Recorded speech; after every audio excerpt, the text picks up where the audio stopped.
Good morning, Unity of Sun Lake. So good to be here. Great to see all your beautiful faces this morning. We have a treat this morning, as we already heard. Doreen Poole is here today, and they're going to do a wonderful song. Francine tells me that we will all probably know. So please enjoy. It's stirring.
much.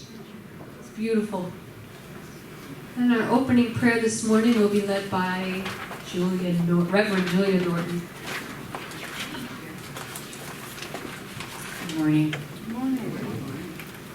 Heavenly Father, we know your light shines upon us, knowing that it is the truth. And as we open our minds and our hearts and our spirit to the words that are spoken today, to the songs that are sung, we open to whatever our heart needs, and it is received in whatever way that we need it. Thank you, thank you, thank you. And so it is.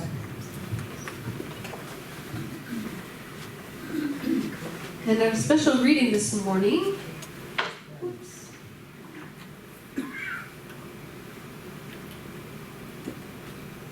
how could I forget? Our special reading this morning is by Bettina Baker. Where's Bettina Baker?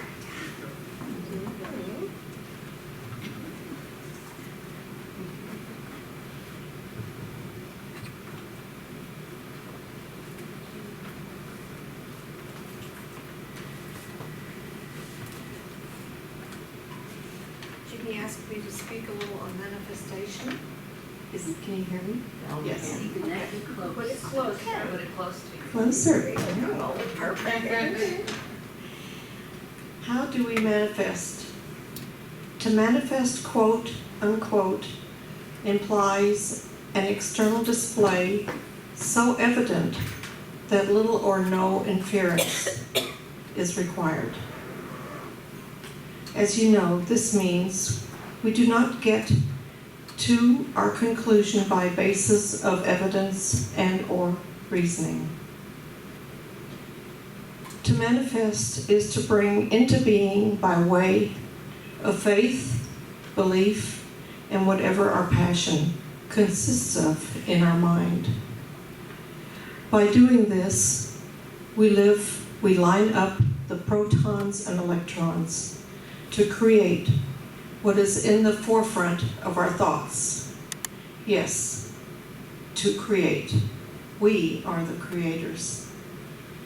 We truly have the ability to focus our dreams into reality because we are downloading from God always, bringing into existence a model of our ideal world.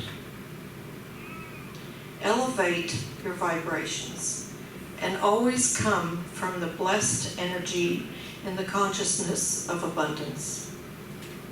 Avoid scarcity, missing out, less than, ego, and no connection type thinking.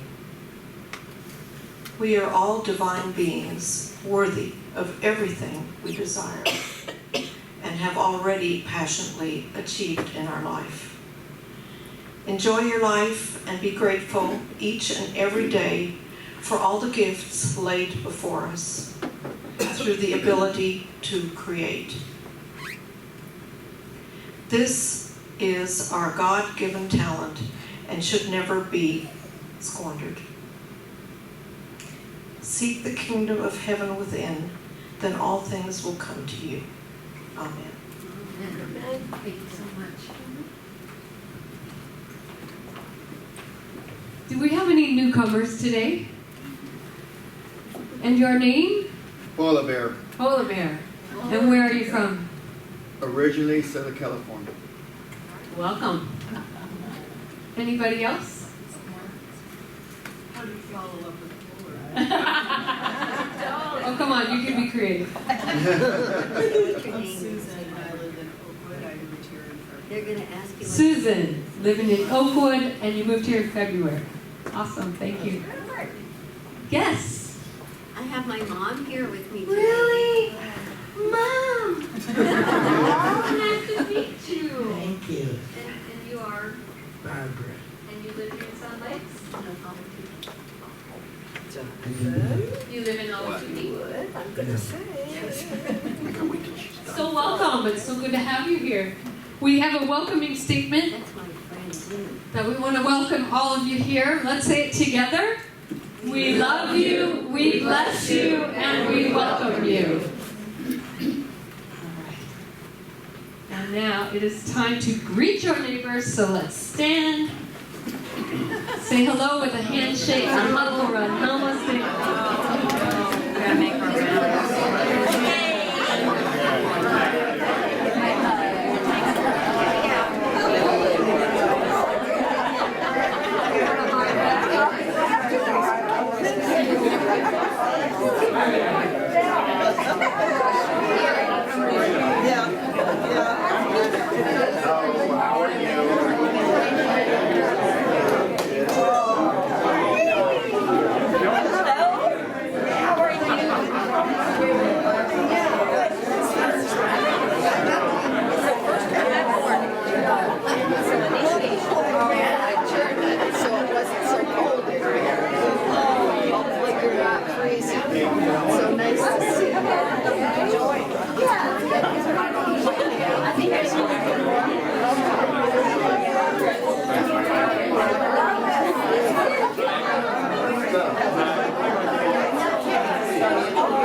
Better than the cowbell.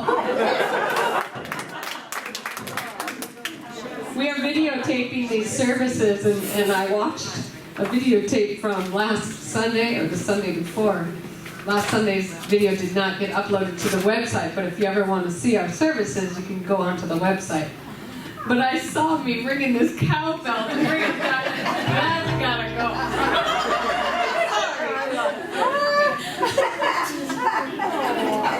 All right, let's get serious. We're going to do the daily word with Martha Caruso. Do you have it? I need the daily word.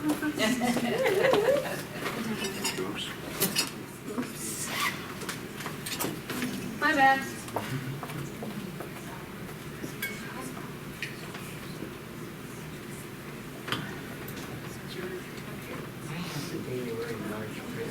Yeah, I see that one is. Oh, it is good. Something will say maybe I should. That is, that's good. Good morning, everybody. Good morning. One. For Daily Word for Sunday, October 6th, Spiritual Being. I am a living expression of God. In her classic book, Lessons in Truth, H. Emily Cady wrote, I am spirit, perfect, holy, harmonious. Spirit can be defined as the invisible life and intelligence underlying all physical things. That means I am much more than my body, my thoughts, and my emotions. I am a living expression of God. As I grow in spiritual understanding, my life reflects my true nature more and more clearly. I know wholeness, even when my body is experiencing illness.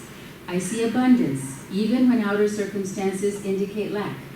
I embrace possibilities for good, even when my limited awareness cannot yet see the good. I live my human experience as the true spiritual being that I am. From Genesis 1:27, so God created humankind in his image. In the image of God, he created them.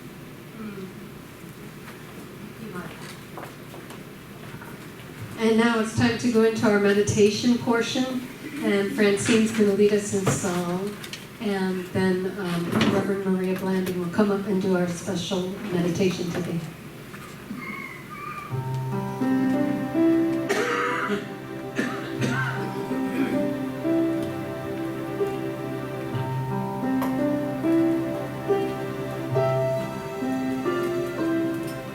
How could anyone ever tell you you were anything less than beautiful?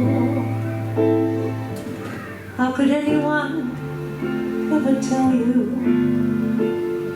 you were less than whole? How could anyone fail to notice that your loving is a miracle? How deeply you're connected to my soul. How could anyone ever tell you you were anything less than beautiful? How could anyone ever tell you you were less than whole? How could anyone fail to notice that your loving is a miracle? How deeply you're connected to my soul.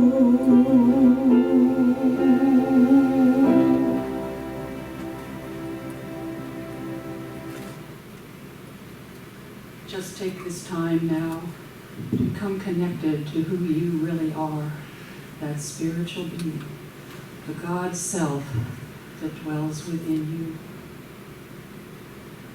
And now just sit back and relax and take a deep breath. And hold that breath for 3 counts. And then let it out with a sigh. And one more time, that very deep, deep breath. Feel it all the way through your body. And hold it. And then let it out. And continue to be aware of that breathing as you breathe in and breathe out. That's life. Breathing in and out. So today I want you to imagine that you are in the mountains and it's a beautiful fall day. And you look around you and you see the fall colors. The trees are changing and they're gold and red and even brown, and they're beautiful against the backdrop of pines. Just beautiful. And you can hear there's a creek that's running along, and you can hear the creek as it bounces against the pebbles at the bottom of the stream. Just keep relaxing and keep feeling your surroundings. You can see the sunlight and it glitters through the trees. And the pines have this beautiful smell, that fresh pine smell. And you look around and you see that there is a pathway, and it's leading and curving up the mountain. And now you begin to walk up that pathway. And your walking is light and easy. And you can feel the cool air as it breeze that touches your face as you walk. You can see as you start to climb and look down, you can see that things are getting smaller. And you can start to see as you get higher the tops of the trees. You hear the birds, they're singing.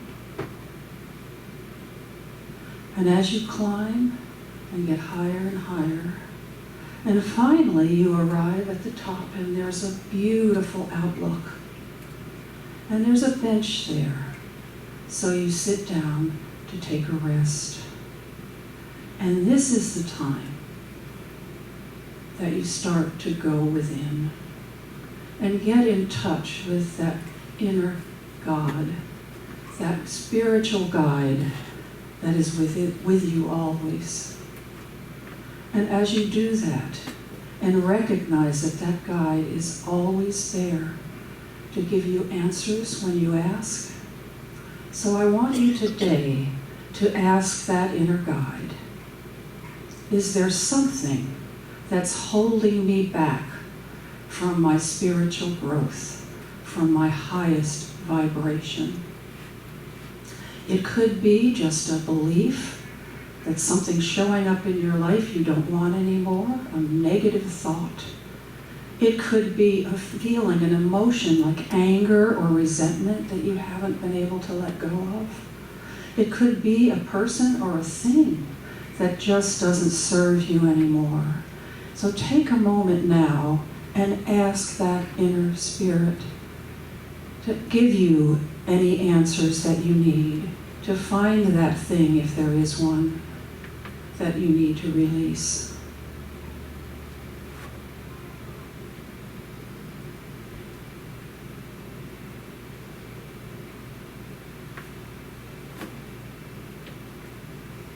And begin to think what your life would be like if you didn't have this anymore.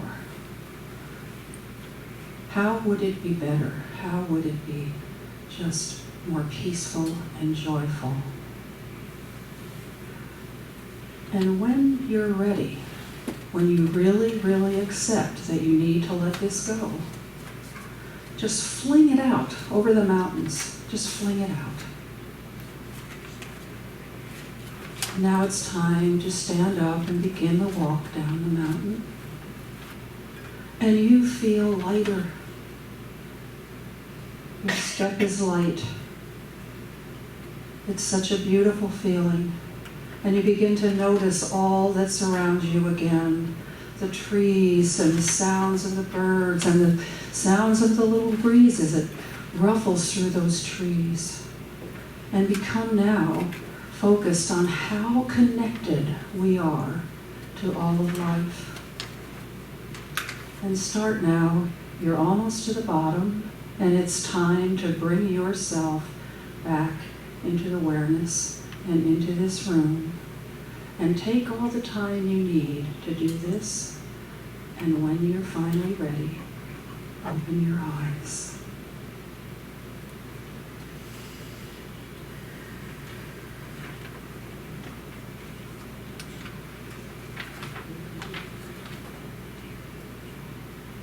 Please join me in our Mother's Prayer. Our Mother, which is in the earth, hallowed be thy name. Thy kingdom come, thy will be done, in us as it is in thee. As thou send us every day thy angels, let us become aware of them. Let us learn that our errors are rectified as we become one with thee. And lead us not into sickness, but deliver us to perfect wholeness. For thine is the earth, the body, and the health.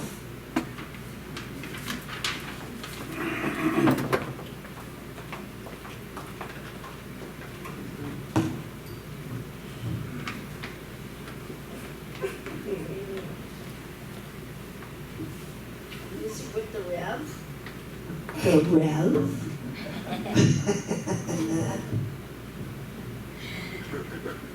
I have to give her a little, a little sass. I'm the music director, right? That's what we do. A little needle. I don't care, I'm tough. I know you're tough. Please join me in singing this beautiful song by Daniel Nahmod, if you know it. Raising the Veil.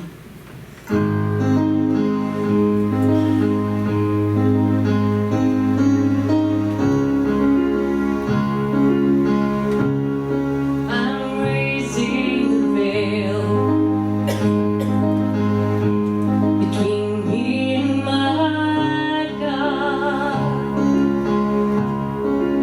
No separation, no distance at all. God is right here in my heart. God is right here in my heart. God is right here in my heart. I'm raising the veil. I'm raising the veil between me and my God. No separation, no distance at all. God is right here in my heart. God is right here in my heart. God is right here in my heart. I'm raising the veil. I want to know you, oh God, raising the veil. I want to see you, oh God, raising the veil. I want to hear you, oh God, raising the veil. I want to feel you, oh God, raising the veil. I want to praise you, oh God, I'm raising the veil. I want to love you, oh God, I'm raising the veil. God is right here in my heart. Sing it with me. God is right here in my heart. God is right here in my heart. I'm raising the veil. I'm raising the veil.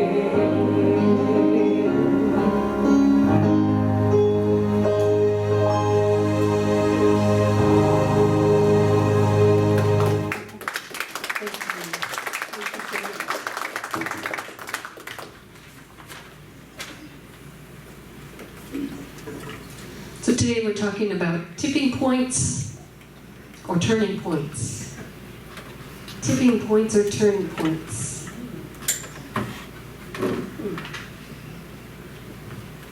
We've all heard of the idea of a tipping point, the moment at which there's enough critical mass for a major change to occur. In today's world, it is often used to describe where we are globally, particularly environmentally. If we tip too far in the direction of destroying Mother Earth, for example, we won't be able to get her back. And that's definitely a concern. And so that's what I want to explore with you this month. Tipping points, turning points. These moments of decision the moments when we individually or collectively decide to make a shift, to head in a different direction, to view things in another way, to accompany that with perhaps a new behavior. Perhaps your being here this morning is a turning point for you. The results of turning points are radically different outcomes.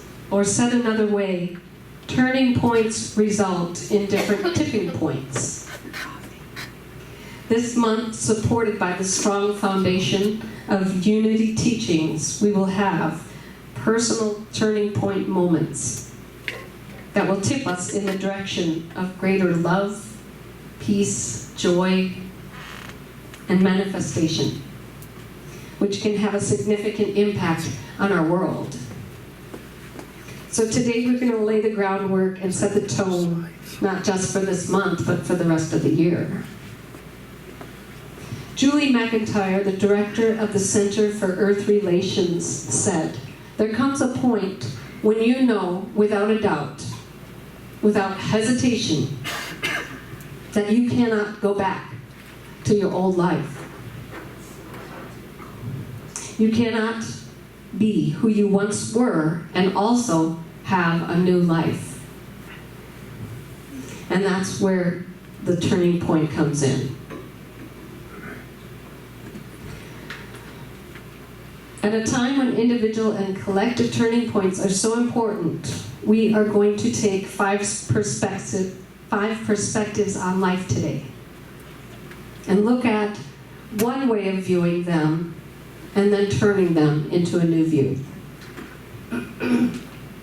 So here's your mission today. As we go through the views, just notice, am I lining up with this old view? Or have I really got it in my body, in my soul? Do I really have this new view? And notice where the points where, I really would like to have that view, but I'm not quite there. Those are the ones I want you to take home with you today and really work with those views. The ones you say, God, I wish I had that view, but I know I'm not quite there. By the way, last week we talked about a context. Did anybody work with their context that they chose last week? Tony, I knew you would have. How'd it go? It drew me back every time that I was starting to go into what I don't want to be involved in my mind. Right. It drew me back. Good. That center. Yes, I it had was that. great. I had that too. I love the fact that you give us an assignment. Good. I used it too. Anybody else? Nobody else used our assignment? Yes? Okay, you're just being shy. Yeah. Okay. Good, I'm glad. Thank you, Tony, for sharing. All right, so let's go to the old view, number 1. God is a judgmental man outside of me, determining whether or not I am worthy of anything. This God is to be feared, and I have to be very good to gain favor with this God. I have to beg, I have to plead, and I have to bargain with this God. God's punishments are meted out here and in the afterlife. And this is a view that a lot of the world has. I know people that have this view. I'm sure you do too. As a matter of fact, I grew up with this God in the Catholic Church. I feared God. And I went to confession. Make sure I could get to heaven. So let's look at the turning point view of this old view. Jonathan? Thank you. Could we read this together? God is an energy of love and creation that flows through all, sustains all, surrounds all, in fact, is all. Mm-hmm. Notice where you're at. I see a lot of heads. Let's go to the second part of viewpoint 1. The energetic world is a world of love and its foundation on which all else rests. It's the building block that forms everything. Take a look at those words.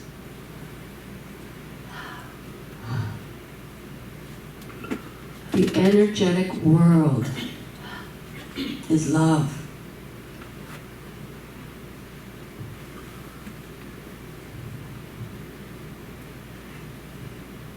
This is what Charles Fillmore says in his book called The Revealing Word about this viewpoint. God is that from which all love springs. His character is taught in the name of the Father, representing the love, protection, and providing care of good for man. His offspring, his life and love and wisdom and power and strength and substance. God is personal to us. We recognize him within us as our indwelling life, intelligence, love, and power.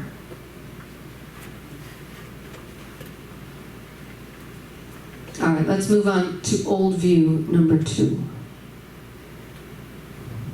The world is a scary place. Our job is to put on an armor and work like heck to stay one step ahead of all the problems,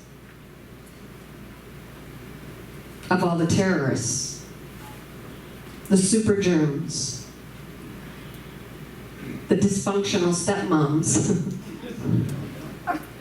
You fill in your blank. In this view of the world, our job is just simply to survive.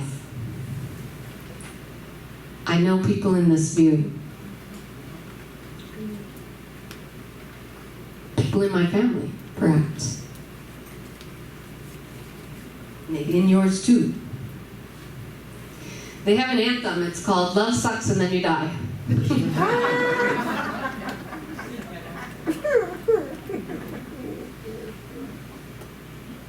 Okay, let's look at turning point view number 2. Does it help to read it out loud, or do you want me to read it? You want to read it? Okay. The universe actually has our backs and is constantly conspiring for our good by sending us blessings, gifts, and guidance. Yes! Where are you at? Think about it. Do you got this one? Maybe you want it. Not quite there yet. This view says that we live in a cooperative, user-friendly world, and that no matter how it may appear to the naked eye, life in its pure, unadulterated form, without our anthem, I won't repeat it, is a bubbling cauldron of possibilities, composed of pure and perfect love. What if this idea were actually true? And again, in the words of Charles Fillmore, when you pronounce every experience good and of God, by that mental attitude, you will call forth only the good. What seemed error will disappear, and only the good will remain. This is the law, and no one can break it. The adversary always flees before the mind that is fixed on the pure, the just, and the upright.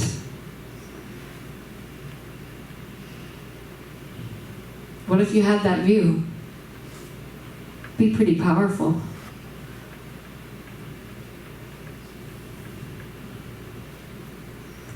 All right. View number 3.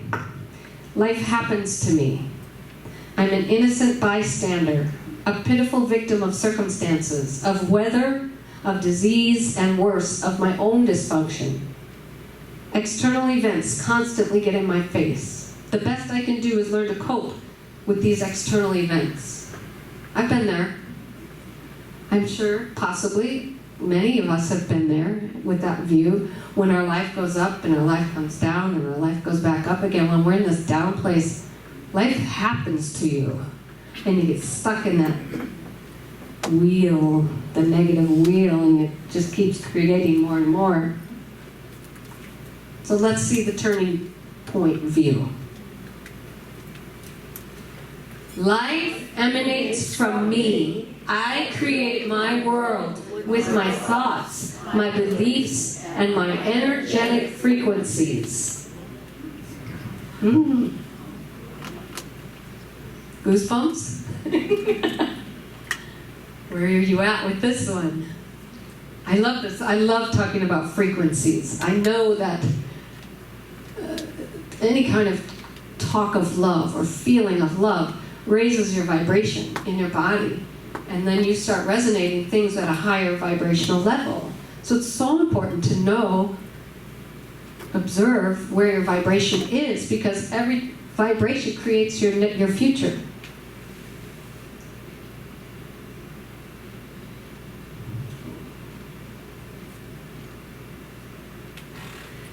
So Charles Fillmore says in Talks on Truth, Jesus demonstrated the law of God. This is heavy. Charles Fillmore is very heavy to me. His language is a different language, but it resonates. It just takes me a little bit longer to read it.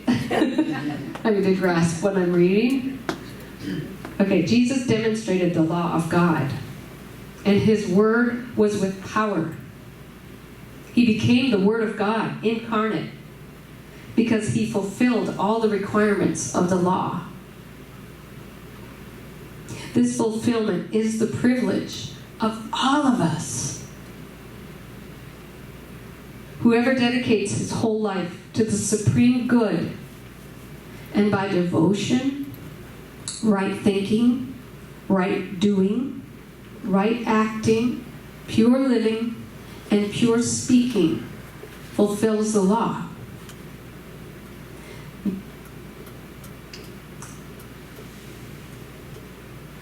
And pure speaking fulfills the law, may have all the power of Jesus. So those of us who do all those things, we too have the power of Jesus. How many align with that? We too have the power of Jesus. It's the foundation of our teaching.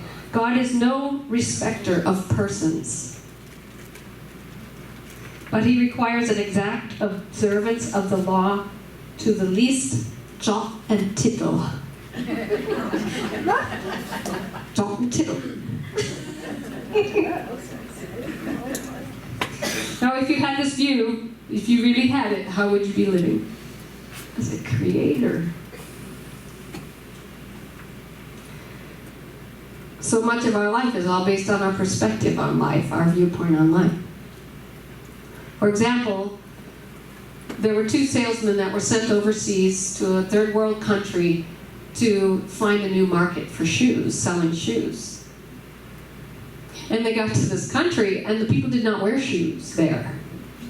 So the first salesman said, coming home tomorrow, this didn't work, nobody wears shoes.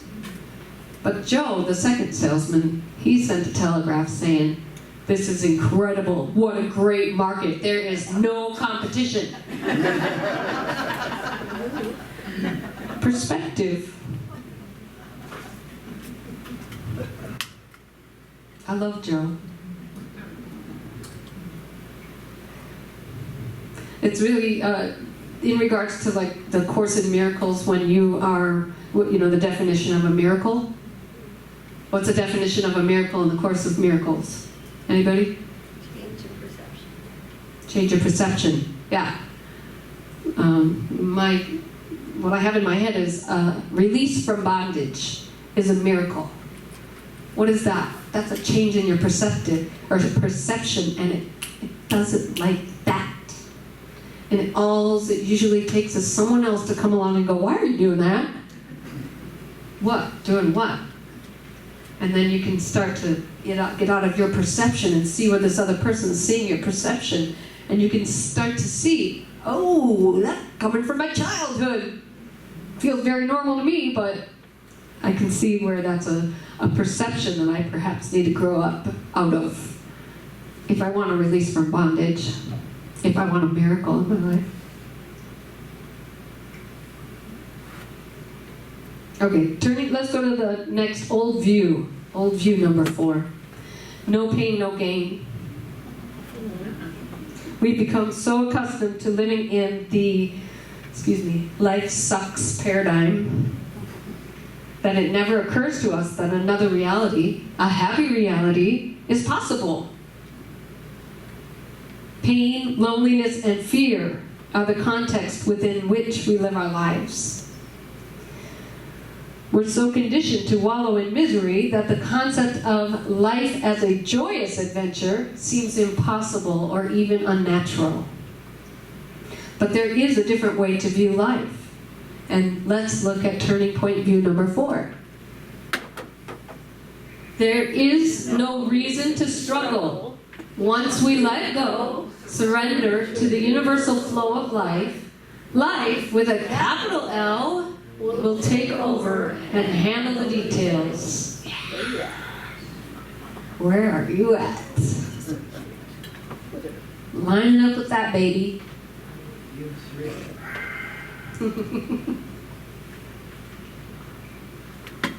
Pam wrote in her book E Cubed, she wrote, every moment we waste on worst case scenarios undermines our ability to create the true and the beautiful. Every moment we spend worrying erects a block between us and all the signs and opportunities, and yes, blatant love that is here for the sole purpose of our enjoyment. So here's a turning point thought. Heaven is actually within us, and we will experience it to the degree that we become conscious of it.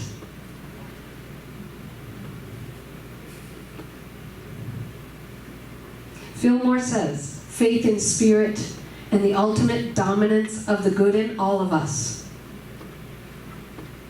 I have to read that again. Faith in spirit and the ultimate dominance of the good in all of us will finally restore us to the heavenly consciousness from which we descended.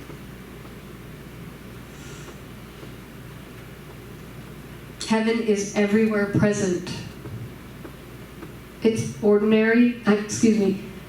the orderly, lawful adjustment of God's kingdom in our minds, bodies, and affairs. That's from the Revealing Word by Charles Fillmore.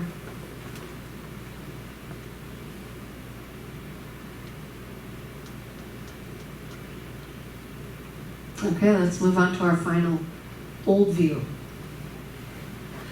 I'm not worthy. I'm not worthy of a good life. I'm inherently flawed. I'm inherently bad. This could have come from old religious teachings, our upbringing, or of a variety of other ways. But this old view must be jettisoned.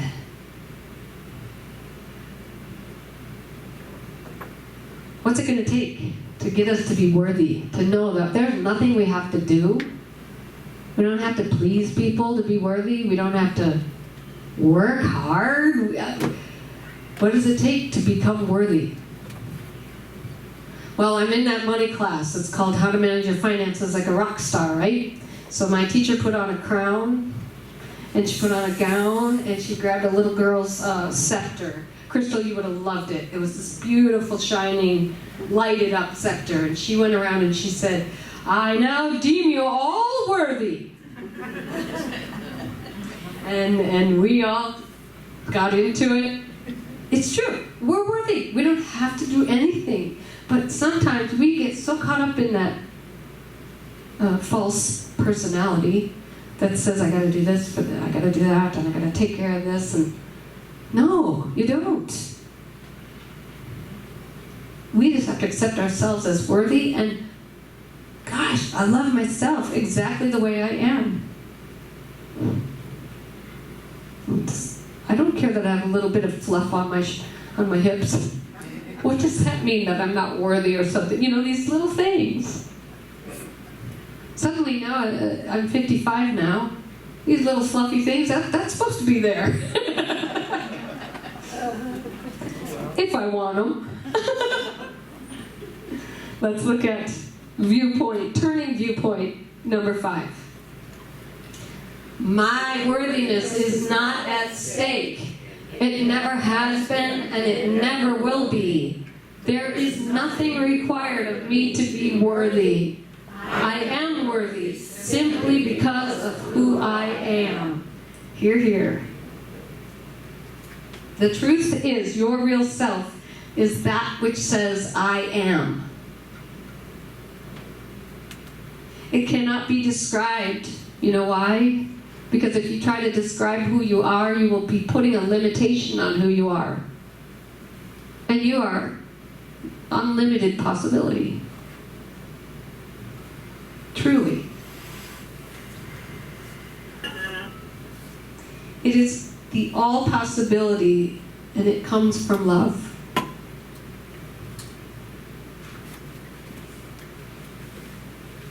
So could we just do a little bit of this? Think of the word that you think you're not worthy of. One of the words.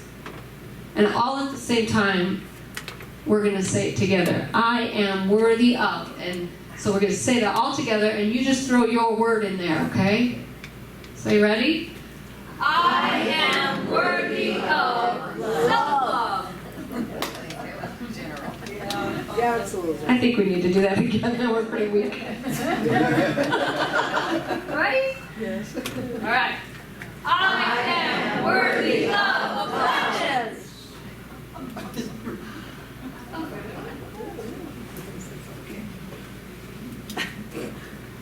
So the crux of the morning is, we have a choice as to which of the views that you want to live from. There are old views or there are turning point views. And you have a choice right here and right now. There's a story about a man named Jerry who was always in a good mood. He worked in the restaurant business. And one of the guys that worked with Jerry just was always amazed at Jerry's positive attitude all the time. And so he said to him one day, how do you do it? Why are you always in a good mood? What is it?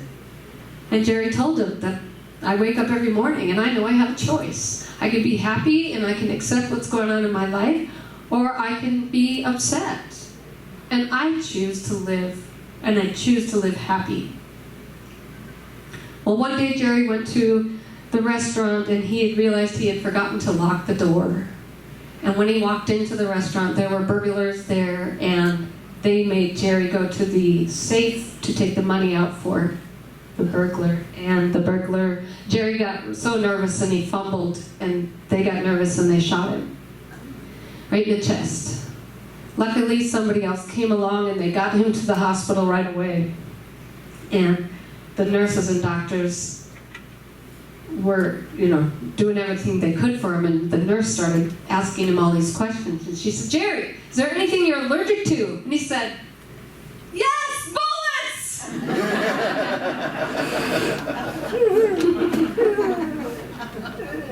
But he told them, he said, I am choosing to live today, so please operate on me, that I am choosing to live, that I am living, I am not dying today, because the look in their face was not that. And he did live. So later, the friend saw Jerry, and they talked about this situation.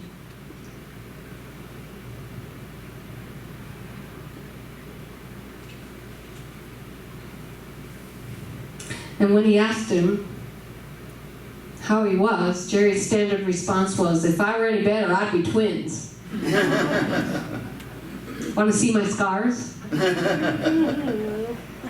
He declined to see his wounds, but he did ask him what had gone through his mind as the robbery took place. And And the first thing that went through Jerry's mind was that he should have locked the back door.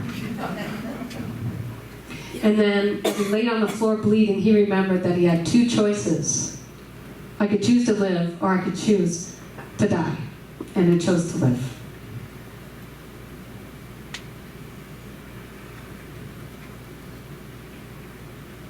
Jerry lived thanks to the skills of his doctors, but also because of his amazing attitude. I learned from him that every day we have the choice to live fully. Attitude, after all, is everything. And the choice is all there really is. So let's say that together. Attitude is everything. Choice is all there is. So your assignment this week is to really pick that one view that you perhaps wished you were there, but not quite there, and put it into action. Our beliefs can be changed. We all know that. We are not children anymore. We don't have to have the beliefs we hold from childhood. And we can change them into making this world a positive place. And when you do it for yourself, you're doing it for the world.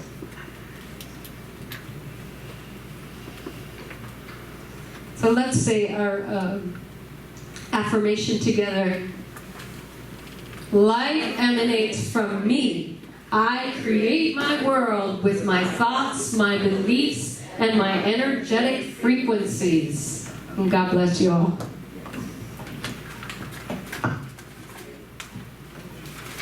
And now, we have a song that you all know.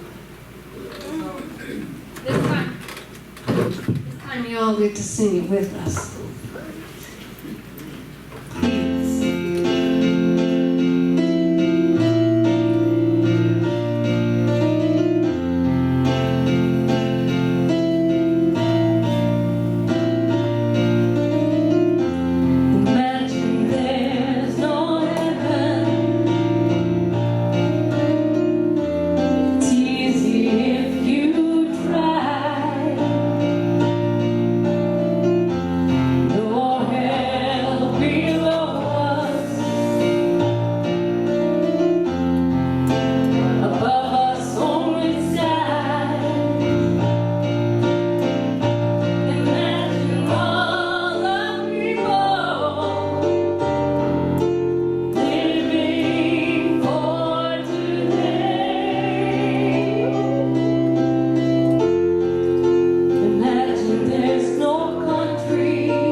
she's the queen of endings. All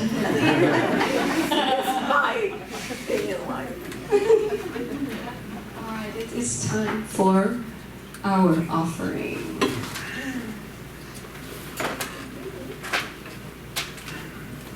I've done a lot of thinking about our tithing and offering, and it's not in the Bible, you know. I mean, there's a lot of different viewpoints on tithings and offerings, and I've always signed up for the 10% tithing, and it has worked for me in my life. But I'm not trying to tell God, just because I gave, I want you to give me 10% now.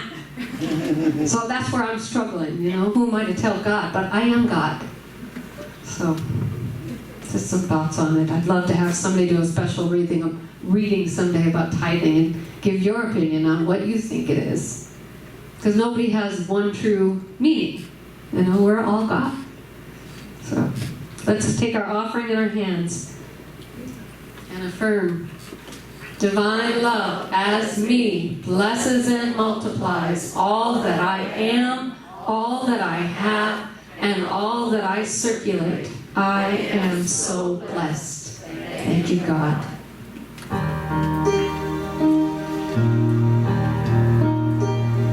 I am so blessed. I am so blessed. I am so grateful for all that I have. I am so blessed. I am so blessed. I am so grateful. I am so blessed. I am so blessed. I am so blessed. I am so grateful for all that I have. I am so blessed. I am so blessed. I am so grateful. I am so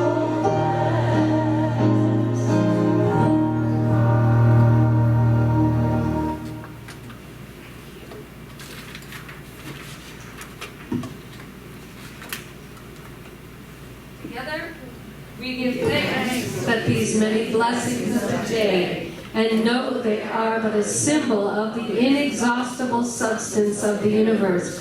We give thanks that 10 times this much is now on its way to us and quickly manifests in perfect ways.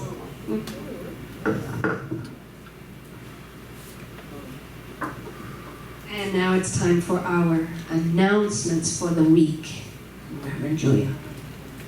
And we can't see that at all. Well, I'll tell you what they are, okay? We have the Reiki Share Group every Tuesday in Cottonwood Room A2, and it's at 9:30 till about noon. We have a sign-up sheet in the back for a book study group on the energy codes by Dr. Sue Mortar. We are still waiting for a venue if anyone has their home open for that class. We are looking for someone to host this study group in their home, as I just said. Talk to Reverend Jeanne if you are interested in that. Prayer partner meetings will begin the third Thursday of the month, and that's in Cottonwood, but room A3. And that's at 10 a.m. till around 11:30 or 12. That starts October 17th. So we would like any prayer partners, anyone interested in the prayer partner, or anyone that would like to just come and pray with us. Prayer partner for today is Reverend Tony Corrigan.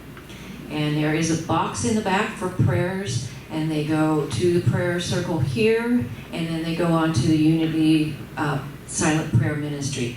And if you haven't tried that, you need to call them. They are fantastic. Matthew's Crossing collection is today. There's a box in the back, and if you had any food, and thank you, Ellen, for taking care of that. Could I say something? Yes, you may. It's occurred to me. I don't know why I didn't think of this before. But I can't park out front anymore. They gave me a whipping. Yes, a whipping. And so what I'm going to do is early, either Sunday or late Saturday night, I'll put a box out front with the sign Matthews Crossing, and then you can just leave food right there. Okay? Thank you. Then you'll need help putting that box in your car.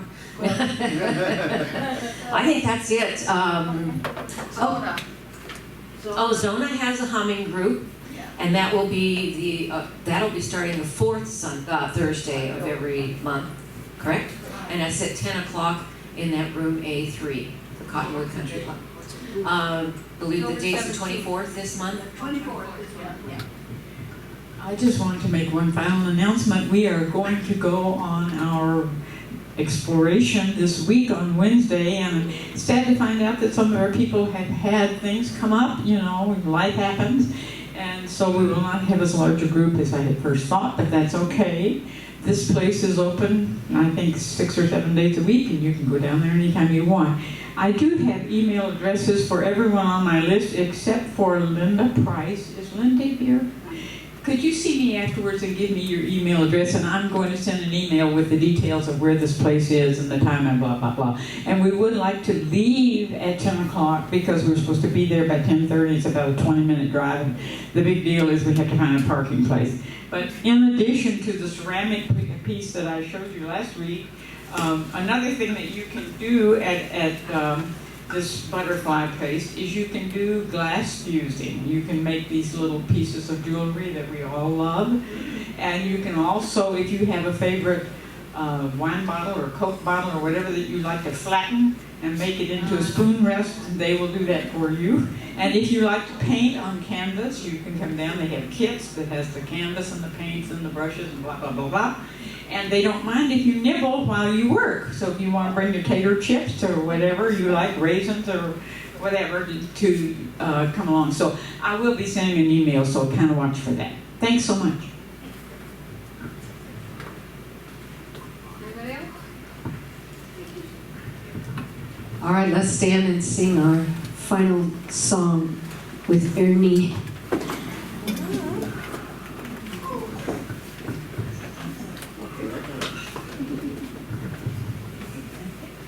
You started. Oh, you don't know. I've got the joy, joy, joy.